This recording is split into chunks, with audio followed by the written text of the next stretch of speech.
When it comes to classic high-speed platforming, Sonic the Hedgehog 2 debatably may be the closest thing to perfection. For many of us, we grew up with different iterations of the Blue Hedgehog, some who may have started out with the 3D games, more specifically the Adventure series, while others possibly discovering the likes of the handheld entries like the Advance and Rush series early on. For me personally, I love them all, but there's no denying I gravitate more closely to the 2D games, and that just may be nostalgia speaking. Yet when it comes to the classic Genesis Sonic series, there's always that underlying debate: which is the greatest entry in the classic series, Sonic 2 or Sonic 3? Well, I'm here to finally put my own 2 cents into the mix and stir the pot that much more. Plus, I've been indecisive over the years, so I think after this marathon, I can get a bit more clarity to finally lay my own internal conflict on the matter to rest. So much of my childhood has been wrapped up in the Sonic franchise. Much of my interest in specific game franchises today are due in large part to the influence this guy right here had on me.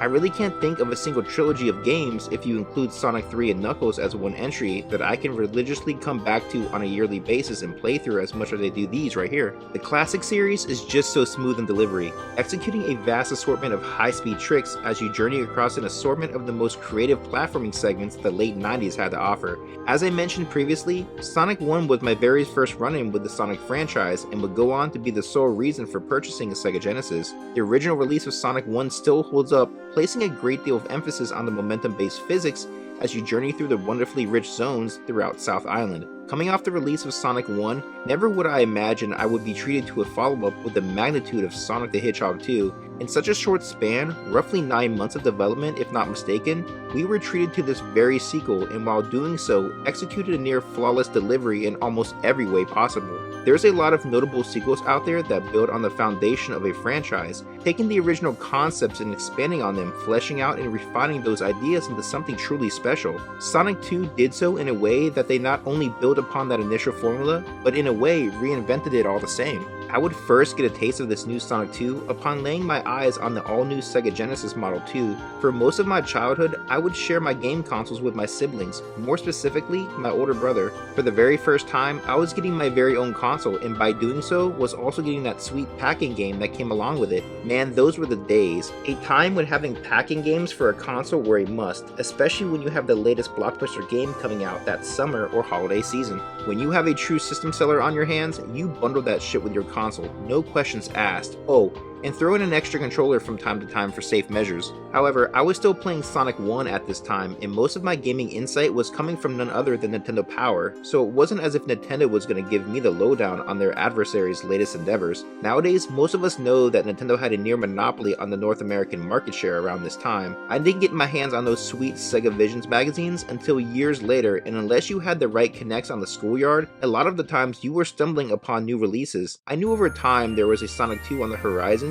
Shoot, the campaign for Sonic 2 was epic, no doubt, but I wouldn't discover the game until I finally gazed upon it at my local Toys R Us. This was a special event indeed, but just how and when did this Sonic 2 truly come to be? Well, to get a better understanding, we would have to now go back. From the initial jump, Sonic 1 drastically boosted Sega's popularity here in North America. Sega was becoming a household name, gaining an astonishing 65% of the market share over the leading juggernaut that is Nintendo. Sega was now not only a true contender, but would go on to usher in the console wars shortly after. Yet not everything transpiring over at Sega was considered a victory. In fact, shortly after the release of Sonic 1, the core team would dismantle. Lead programmer Yuji Naka departed from Sega due in large part over his contributions on the Sonic 1 project. Many underlying factors contributed to this move, including salary disputes, lack of support on Sega's end, and mismanagement. Seeing the newfound success during development of Sonic 1, Sega would become interested in developing more software stateside, assigning game designer Mark Cerny with establishing the Sega Technical Institute with a primary focus on creating a studio that would combine the design philosophies of American and Japanese developers alike. Hirokazu Yashihara would move to the US and join up with Mark Cerny's Sega Technical Institute, with Naoto Oshima staying behind in Japan to work on Sonic's soon-to-be spiritual sequel, Sonic CD. Hearing from Naka's departure from Sega, Cerny would go on to visit Naka in Japan and recruit him to the STI team in efforts to help fix the underlying problems with Sega Japan.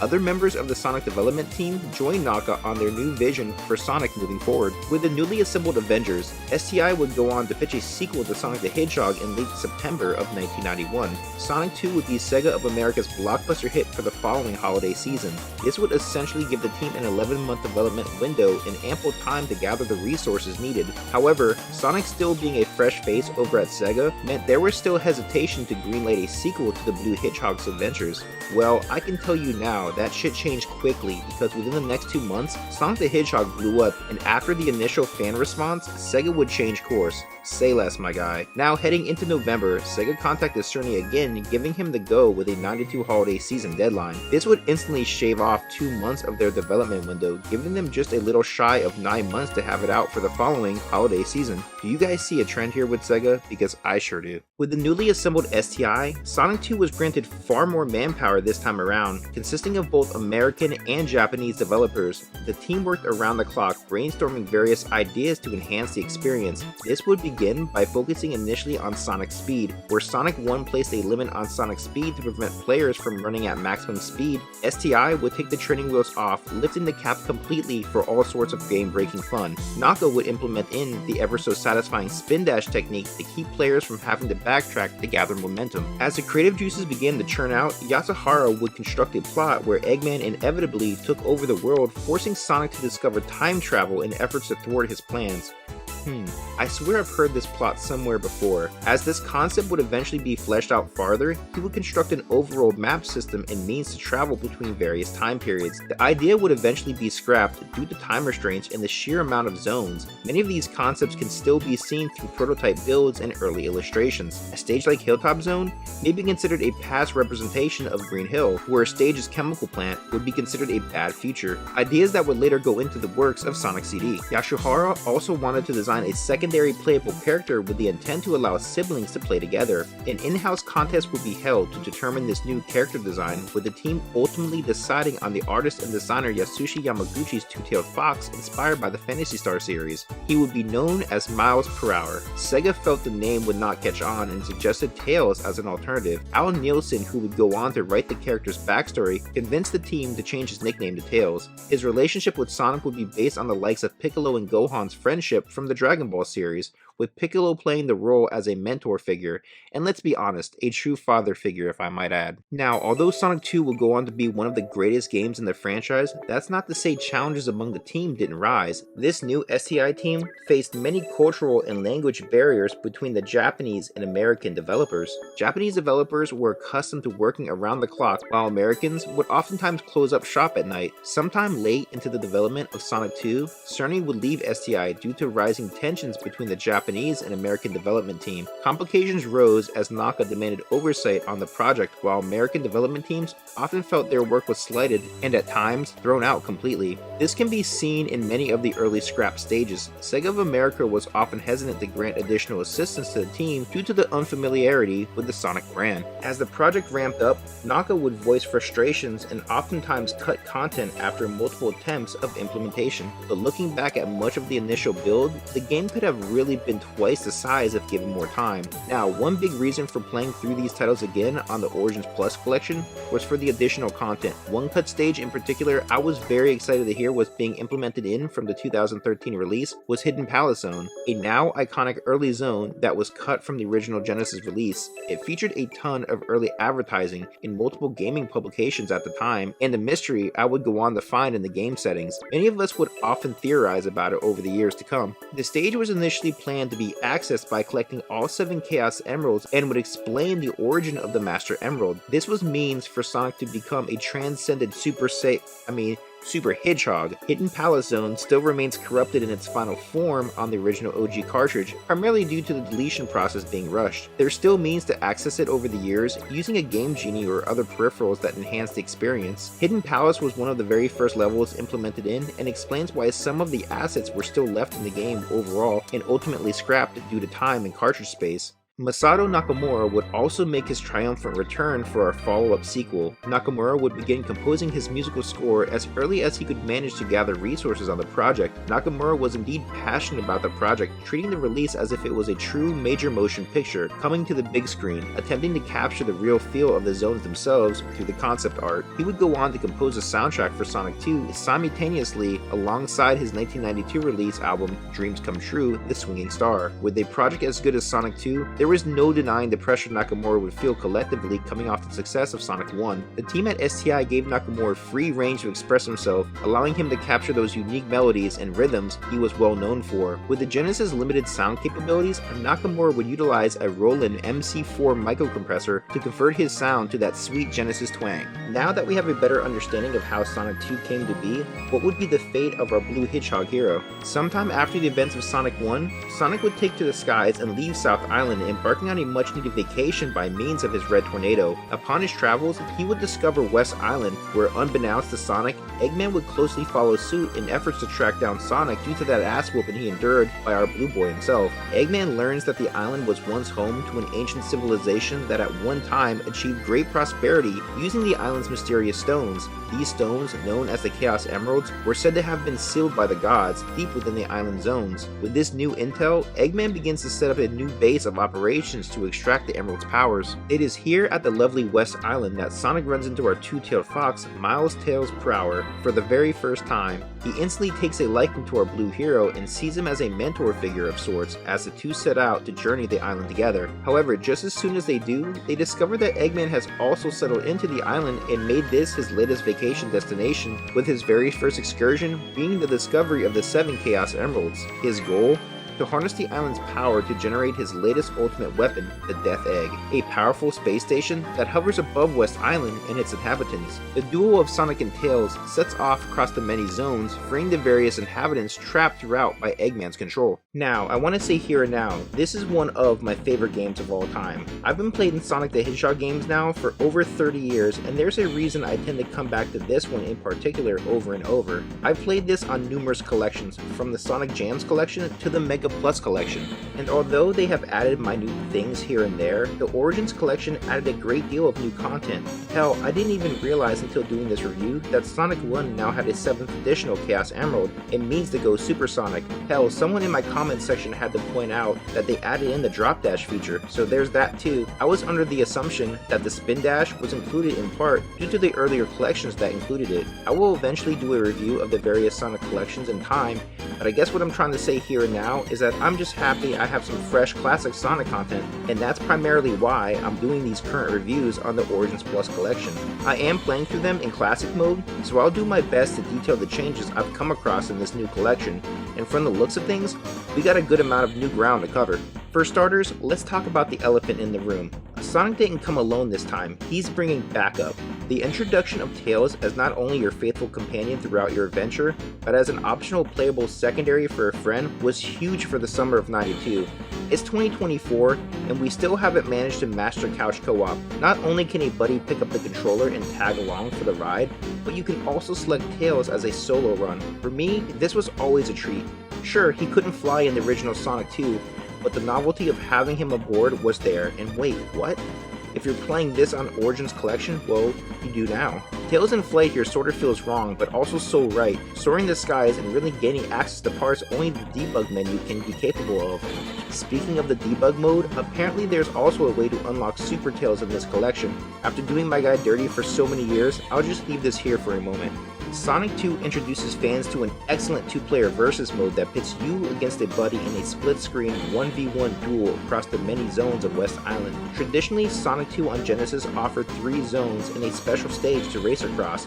For the Sonic Origins Plus collection, it appears a few extra stages have been incorporated in, so with that said, I really appreciate the added love here. I never would have thought, out of all things, Sega would show much needed love to the versus mode. One of the best unique qualities of this mode were the brand new musical tracks created for the original 3 stages, consisting of Emerald Hill, Casino Night, and Mystic Cave respectively.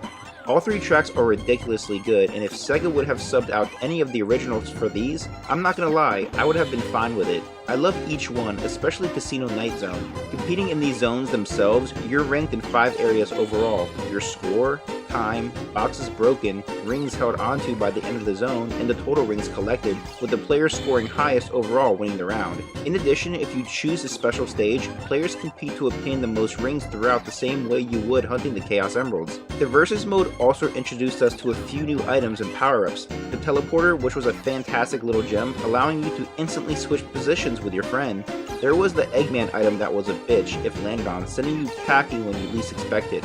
Also, if I'm not mistaken, Versus mode was the first time we were introduced to the Elemental Shield throughout, picking up Bubble, Fire, and Lightning shields. Sonic the Hedgehog 2 also brings us a brand new twist on the way you journey about recovering the Chaos Emeralds. West Island appears to have a unique set of dedicated Chaos Emeralds as well, this island harnessing the power of 7 in total, residing within a unique realm. As Sonic blasts through the various zones, he will eventually zip past the Star Post. You know, those special posts that grant you checkpoints throughout your journey? In the event Sonic has gathered 50 rings or more upon coming in contact with one, a red halo of stars opens briefly above, opening a portal for our Hedgehog to jump inside of, transporting him to a 3-dimensional half-pipe plane filled with rings and explosives that will find you maneuvering throughout. These powerful emeralds are locked behind specific ring requirements needed to extract their power source. If you're a long-running Sonic fan, then you know the half-pipe game and the sole reason I'm doing this shit solo. On top of Tails crashing into bombs carefree, he also raises some of your target goals with the rounds, so sorry buddy, you gotta sit this one out. As you navigate through the Chaos Realm, the ring demand grows higher and the bombs quickly ramp up in volume, having you perform some fun tricks on the fly. I know a lot of people prefer the Blue Sphere from Sonic 3, but to be honest, I always loved doing these, and I think with a bit of practice, these are pretty easy to run through. There are a few segments that the bombs will sneak up with no way to properly react, but seriously, play these a few times and you will have them memorized. There's even an 8th unlockable special stage for the Origins collection that is pretty wicked in design if you ask me. The most important thing for any good Sonic review is the zones themselves, and if you followed me this far, you got a good idea how I break these Sonic videos down.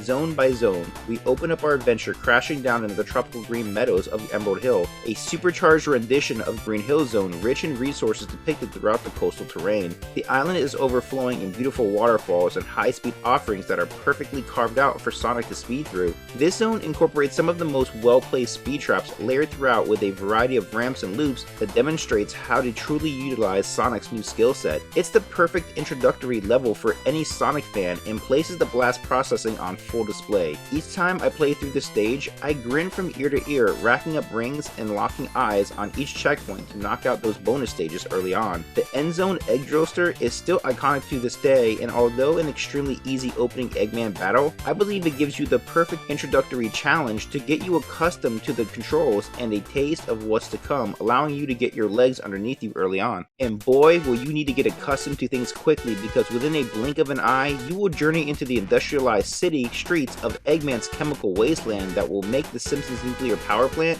look environmentally friendly. This chemical plant is undoubtedly Eggman's doing, covered in nuclear skyscrapers that tower over the winding raceways intertwined throughout. Lurking throughout are oncoming mechanized badniks fresh off the assembly line, constructed by the Mad Doctor himself. This stage will remind you that Sega does what Nintendo don't the moment you are introduced to the now infamous speed boosters, allowing Sonic to zip through the street scene at a lightning speed, outpacing the screen itself. It's a sight to see blazing along the chemical plant, traveling the transport tubes that carry Sonic to and from the many sectors. The level of detail in conjunction with its layout combines for a sense of speed unmatched. Seeing Sonic outpace the screen only to feel in total control while doing so is so sweet. It's the tiny ins and outs of the stage that hits the hardest. Each segment flows together so fluidly as you bob and weave through a slew of road hazards. The more you play, the more it becomes second nature, timing your movements perfectly to sustain your momentum. I don't think there's a zone in the classic series that really compares to Chemical Plant Zone. It's in a league of its own, and I place this at the top of my list of favorite Sonic zones in any Sonic game. Aquatic Ruins takes us on tour of the Roman ruins located on the outskirts of West Island. Sonic would travel the land, scaling the beautiful mountain ranges enriched with ancient architecture built upon the withering forest domain. This stage is designed to give you a magnitude of options for travel, and I always discover new ways to travel, staying high above sea level by utilizing the many springboards and ramps designed to keep the pacing just right to stay afloat. As you keep your head above water, you're soar across stone pillars, avoiding a plethora of poacher-esque traps designed to pick you off, sending you packing to the sea floor in search of a way out, all while the stone structures above continue to crumble, dropping deadly debris from above as you navigate this new Atlantis Atlantis like Ruin. Casino Night Zone, the true destination point for all good late night festivities. Sonic intends to strike it big under the big bright lights, partaking in some late night offerings that include gambling and arcade pinball action that will bounce you all across a Vegas-inspired strip. The zone itself is covered in creative flair, from the many rotating platforms decorated in electrically charged lights and sounds, to the vast assortment of colorful casino structures covered in tiny fine details that I can appreciate, like the Sonic and Tails symbolism etched throughout. A great deal of the stage corridors utilize Sonic and Tails as living pinballs that will keep you curled up, tilting and turning through an assortment of table settings for progression. The stage has a variety of colorful bumpers and flappers that can take you to the slots for a perfect match, attempting to strike it big for a much needed jackpot, or losing it all in one turn, going all out Robotnik. Hilltop Zone is the ultimate vacation spot, booking this excursion across the many blue-green mountain ranges full of seesaws for transport to safer heights and gondolas that bring you to and from the chaos surrounding you. This is like that family trip that went off the rails early on, with anything and everything malfunctioning. Earthquakes begin abruptly causing scorching hot magma to rise beneath you. It's a blast, gaining momentum from the high-speed loops, breaking through the stage itself, bearing your way deeper inside the island's core. As you carry on through the hilltops, you pray your chairlift stays intact long enough to discover an exit strategy from the mountain's interior chambers. The Mystic Cave Zone is another one of my personal favorite zones, an underground mining system intertwined with a railcar system that connects the crystallized caves. Could this have possibly be done to further seek out the Chaos Emeralds? It's a fun playthrough that will have you pulling down hanging ivory from above to release bridges for travel, ascending and descending upon new routes. There are some unique stage props that can be utilized for means of travel. The wooden crates can easily crush you if not careful with your footwork. Spiked badniks roll up on you, and pokey debris protrudes from the walls. If not careful, you can easily fall into many traps throughout, including the infamous pit below Act 2 that many Sonic fans over the years have famously fallen into, trapped till your rings run out as Supersonic. This now is a gateway to the infamous Hidden Palace Zone. So hear me out. This is the sole reason I was so excited to play through Sonic 2 again on the Origins Plus release. One of the most stunning visuals left a complete mystery for so many years, now finally brought to life. This reimagining of Hidden Palace Zone is from the 2013 remaster. Yes, sadly, I never had the opportunity to play it until now, so this is officially my first real look at it, and I'll be the first to say it doesn't disappoint. This underground cavern, left hidden under the pit of Mystic Ruins for years. As I gaze upon it now, fully intact, it looks very faithful to its original concept, a zone carved from the finest gemstones, toppling over with rich granite structures. There's tons of unique badniks here, including jellyfish that can latch on and take hold of Sonic to give him a deadly jolt, dragging him down below the sea floor. You'll discover a utopia filled with unique tunnel systems that utilize an underground passage as a rite of passage. This ancient ruin was rumored to be the location of the original Master Emerald, where Sonic would eventually come to reunite the Chaos Emeralds and transform into the legendary Super Sonic. The vision still exists in a way now, incorporating the Master Emerald into breakable objects that reveal a spring that you can use to travel to higher grounds. The Eggman boss battle is also hands down the most unique fight now in the game. I was stuck here for a while at first. Eggman's pretty tricky to take down your first go around. His musical theater comes equipped with a mystic melody of explosives, causing chaos and debris the moment the fight begins. The moment his explosives detonate, an ocean wave comes gushing towards him, and if you line things up correctly, this brings him crashing down to his knees, granting you access to get a few shots in. Every evil genius must turn a lush green tropical paradise into a petrol refinery at some point, and Oil Ocean is just that. A maze of intertwining oil rigs and tankers that will find Sonic skidding to an early death from spike pits and heavily oiled machinery ready to make quick work of you. There's something to throw you off guard at every turn, whether it be the slippery oil slides that scream Labyrinth Zone, or the fans that block you from specific paths of entry. You will need to take the many lifts throughout to take to the air and travel among a network of launchers that will deliver Sonic to the various refineries throughout the stage. The zone is an absolute spectacle as the sun sets, granting us a perfect orange sky with an almost illuminating haze that sort of obscures your vision as if the fumes are slowly getting to Sonic in time. As you navigate your way out of the oil-filled oceans, you'll make your way to a real Eggman utopia. Metropolis Zone, an industrialized city filled with factories and heavy-duty machinery that will make Scrap Brain look like a tiny parts and service center. This heavy aesthetic is encapsulated in a chaotic gray metallic base coat with brass piping and bronze fencing mounted throughout. This feels like Eggman's real vision come to life. This is undeniably the most brutal zone of the entire game, and you can tell that the Sonic team designed this as your true test regardless of what's to come. 3 acts in total with enemies planted strategically to test your patience. If you second guess yourself, enemies will implode once in proximity, knocking you down a notch at every opportunity. Just when you get some momentum going, you run into a shell cracker or slicer, planted precisely for a good sniping. The layout of travel is so fun, it's just brutal to overcome, with means of transportation coming by running across the giant factory tools. Washers and rotating elevators bring you to and from the many sectors. Every turn you take has an Astron ready to explode. There isn't much you can do here but keep moving, and if you slow down the slightest, you're getting clipped, so just keep moving. After Sonic and Tails shuts down the city of Metropolis, the duo will locate the plane Sonic arrived on West Island,